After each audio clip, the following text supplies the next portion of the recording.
Hello, my lovely rose garden, and welcome to a, let's call it, unique book review.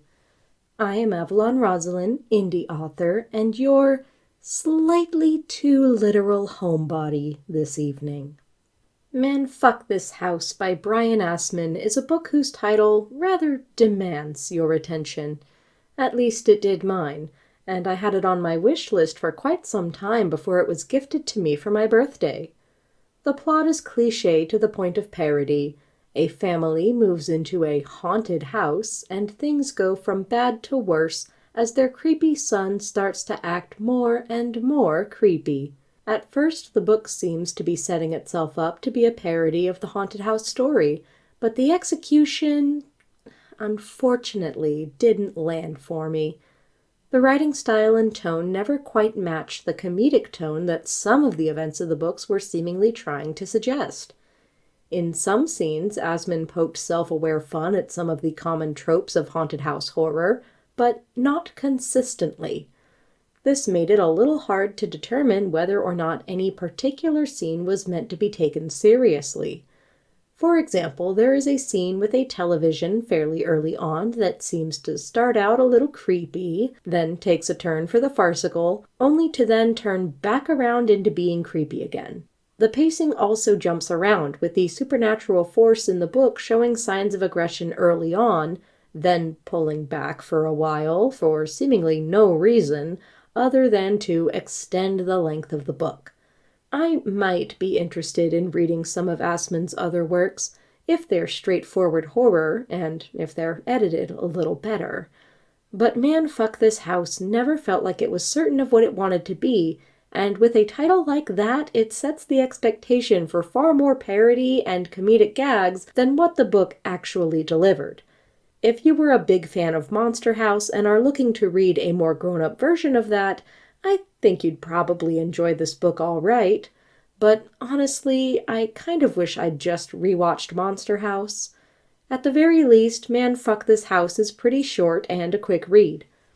And that is pretty much all I can say about the book without going into spoilers, especially with where my thoughts on it are, so if you're leaving this review now, thank you for listening.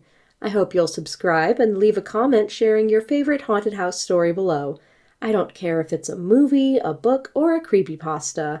I'm always up for a good ghost story. If you are leaving the video now, please remember to leave a like and subscribe for more content like this. I make videos about the books I read and the books I write, and your support really makes a difference for an indie author like me. If you're interested in supporting me even further, please consider buying my books or becoming a patron. You can find the links to my website, Patreon, Ko-fi, and social media accounts in the description. Now for the twist. Man Fuck This House is not a ghost story. The house is not haunted. The house is alive. Man Fuck This House is not the first entry into the living architecture genre. Monster House, as I already mentioned, is similar in a lot of ways to this book. Anatomy takes a more serious look at the idea of a house that was abandoned and became resentful, angry, and hungry. And I would put both of those far, far above this book. Let me just start right with my biggest problem. I did not give a single shit about any of the characters. At best, I was indifferent to Hal and Michaela, and I outright disliked Sabrina and Damien. This family isn't even entertainingly dysfunctional. Damien is a little asshole for no reason, or the reason given does not match with his actions. The biggest source of interpersonal conflict in this book, the one thing that the reader is really given to care about, is so petty and stupid that I almost couldn't bear it. When Damien was still in utero, he absorbed his twin. Sabrina is not stated to have had bad postpartum depression after giving birth to him, and it may be generous to infer that she did, but she basically kept Damien at arm's length throughout his early childhood because he ate his twin. He retaliates by playing up the omen act anytime she's around, only reverting to his real, normal-ish boy self when she isn't around. Normal kid things. He's 10, by the way, and he's been doing this act, not once breaking character in the presence of his mom for years. Very normal behavior that does not at all raise the very red flags he is punishing his mother for noticing. I just could not with these characters. I'm not entirely sure what it was, but it gave me the ick. I don't think I've seen two characters that needed to go to a competent therapist more since 50 Shades of Grey. I was indifferent toward Hal because he's basically non-existent in terms of being a character. He does nothing, he is nothing, he certainly doesn't provide any support to his wife, and Damien doesn't even consider him worth noting in his schemes to drive his mother actually insane, which kind of confirms her misgivings about him, doesn't it? Especially since, the way I read it, she said this as a joke that he then decided to take literally and punish her for years. Sabrina herself is insufferable. Maybe it's the queer millennial in me, but I simply cannot relate to a woman who is dissatisfied with the boring life that she made for herself. If the book was set in the 50s or something, where women were conditioned to only be housewives and mothers and were largely restricted in their options, I would sympathize with her more. But this is modern life. Damien plays Fortnite. This family has money. She has options and outlets to express herself or get out of the house or, hell, even go back to work if that's what she wants. Instead, she seems to restrict herself to being a bored housewife with a son who inexplicably hates her, which, again, I would feel bad about if she ever reached out to him. She fully expects his stock creepy responses to any question or comment she makes, and he gives the stock creepy responses, and she goes on about her day with her bias confirmed. She never bothers to try getting to know Damien or form any kind of a bond with him, never seeks therapy for her relationship with her son, never even has a real conversation with him. Michaela might as well be that other daughter in Poltergeist who leaves for a sleepover halfway through the movie and just kind of stops existing. She attempts to stop Damien's more dramatic pranks, but other than that, she offers very little to the story. It becomes apparent pretty early on that the main conflict will be between Sabrina, Damien, and the house. The house adores Sabrina because she spends the most time with it and wants her to be happy, so it starts trying to help out and gives Damien warnings to stop pranking her. Damien ignores the warnings and continues to mess with Sabrina, which causes the house to make more and more dramatic actions itself in order to try to keep Sabrina happy, all the while Sabrina's mental state is collapsing due to not understanding what the house is doing, and also due to Damien's gaslighting and manipulations. This on its own is not a bad setup. If more was done to show that the haunted house was actually completely benevolent and the only bad things happening were the result of a parent and child who don't understand each other, well, there's definitely something there that's worth exploring. Man, fuck this house just didn't do a very good job of it. The house starts planting the idea of killing Sabrina's family way too early, and targets her husband for no apparent reason. It would have made sense for the house to go after Damien since he is actively plotting against Sabrina, but Hal and Michaela are just there. Why harm them, especially when it could turn Sabrina against the house? The house's goal is that it wants to be with its owner, which it identifies as Sabrina, even though the whole family is living there. It wants to make Sabrina happy, and does this by manifesting in various ways to help her by lifting heavy boxes or drawing a warm bath for her.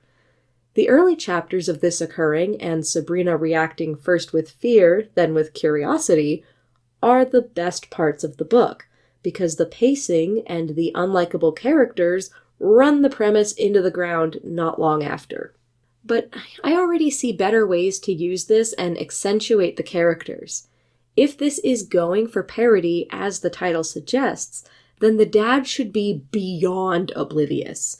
He should have a dumb explanation for everything that doesn't even make internal sense, like the bathtub being self-filling. Or he could be a Cassandra character who fully understands that the house did it, but everyone reacts as if he's joking. Michaela could spend the book trying to convince Sabrina that Damien is in fact normal and is only acting how she expects him to, and Sabrina thinks that Damien is making her do it. Damien could be acting like a creepy horror movie kid because he thinks Sabrina is in on the joke, only to realize too late that she is actually scared of him. Imagine the potential for comedy and dramatic irony if each of these characters is actually attempting to communicate, but for one reason or another are totally misunderstood. Miscommunication as a trope can be frustrating when it is used for drama, but I find that it is wildly successful as a tool for comedy. Or, to go a different direction, why does the house latch on to Sabrina? What if it latched on to Damien instead and started making his pranks dangerous as a way of being involved, putting Sabrina in real danger, so Damien and Michaela have to solve the mystery?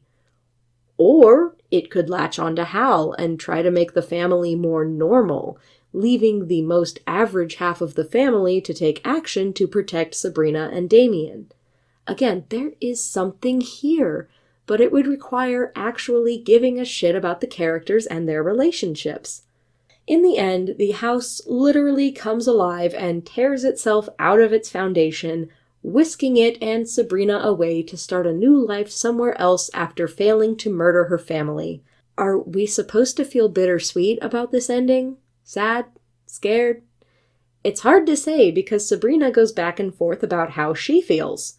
She seems to understand that the house is dangerous and bad after it poisons her husband and tries to kill her children, and she attacks it in order to save Damien, but then she seems pretty content to stay with the house after it settles elsewhere.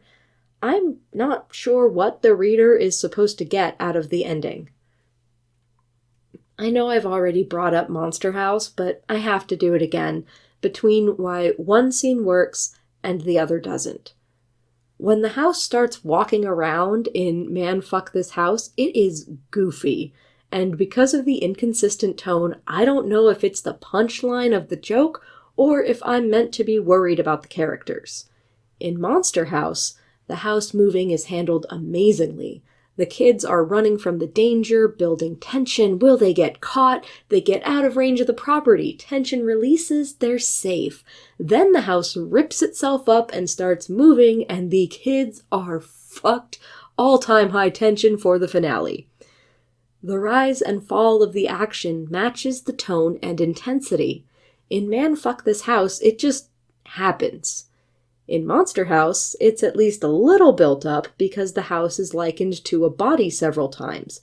Not so in Man Fuck This House.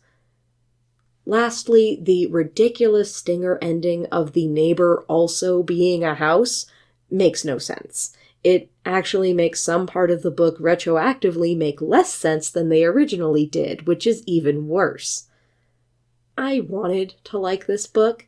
It had some decent ideas.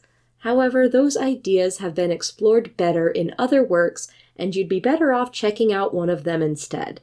There is nothing I hate more in a book than wasted potential, and while Man Fuck This House has the frame of a good story, the devil is in the details, and those are lacking at every turn of the page. Thank you for listening all the way to the end of this review. Please leave me a comment with your favorite haunted house story because I could definitely use a palate cleanser after this book. Thank you so much for watching, and a special thank you to my patrons. If you'd like to see your name here or in the description below, please consider joining my Patreon.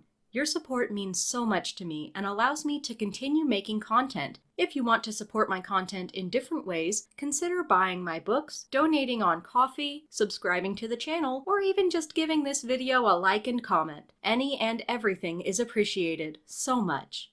Keep growing till next time, Rose Garden!